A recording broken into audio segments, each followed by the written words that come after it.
The First Amendment guarantees freedom of speech, but its protections are not really absolute, with the Supreme Court interpreting the limits and scope of this right in various cases over time. Does the First Amendment protect all forms of speech? Why and why? Just why? Well, it explains, honestly, no. So, in a way, no. It does not, the First Amendment does not support all forms of freedom of speech. The reason why, in the best, I would say, example of this would be something like libel or something like slander. And I think the best example of stuff like this would be like Alex Jones. Um, the infamous InfoWars, you know, host. He said, that the tragedy of Sandy Hook was a hoax. That was one of his main claims, and that got him into a lot of trouble. And he got ridiculed, and also he got deplatformed in a way. So, yes, it is the right thing to do to punish slander, but at the same time, does that come at a cost of freedom of speech? It probably does.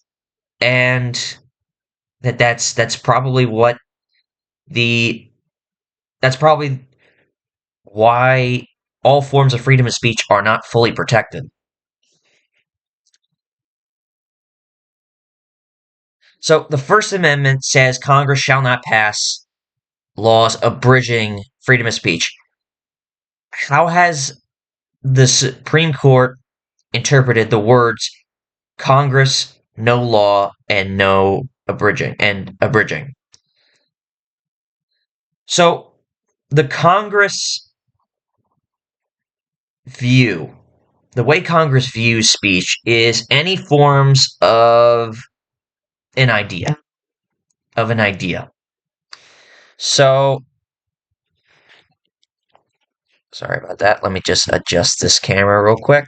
There we go. Sorry.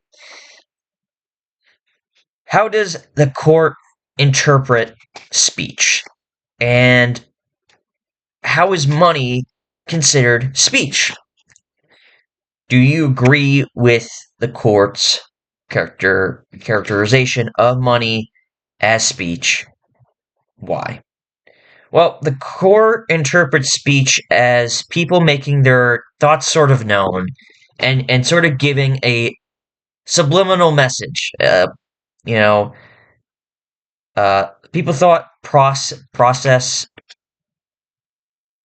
people's thought process, for example, um, in Free Speech uh,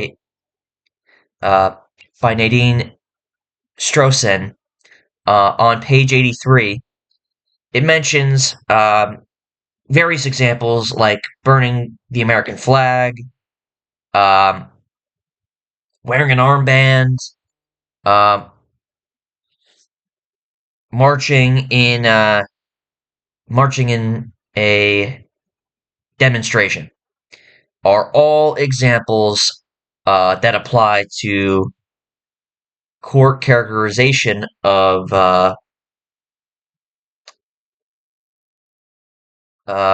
speech, or how the court interprets speech. Now, the court characterizes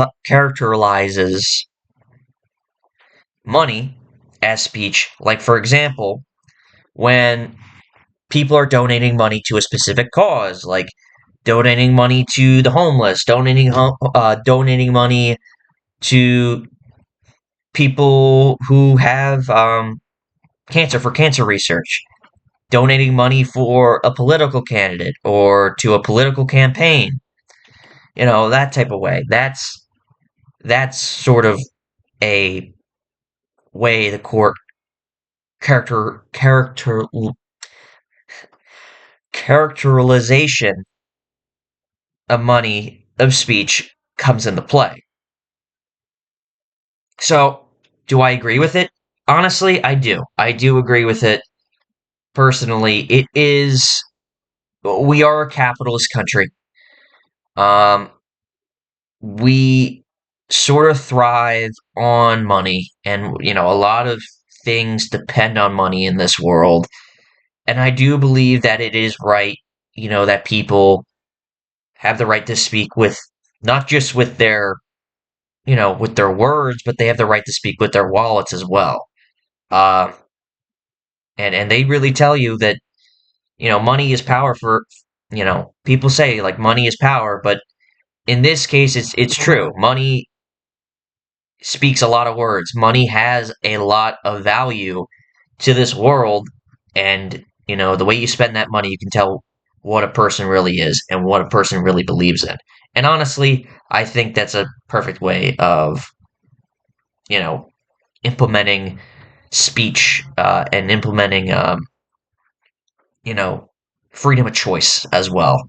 Um, so, in conclusion, while the First Amendment provides robust protections for freedom of speech, the Supreme Court has recognized limitations, especially within speech causes harm or threatens public safety, and has also extended the concept of speech to include symbolic actions and financial contributions in political expression.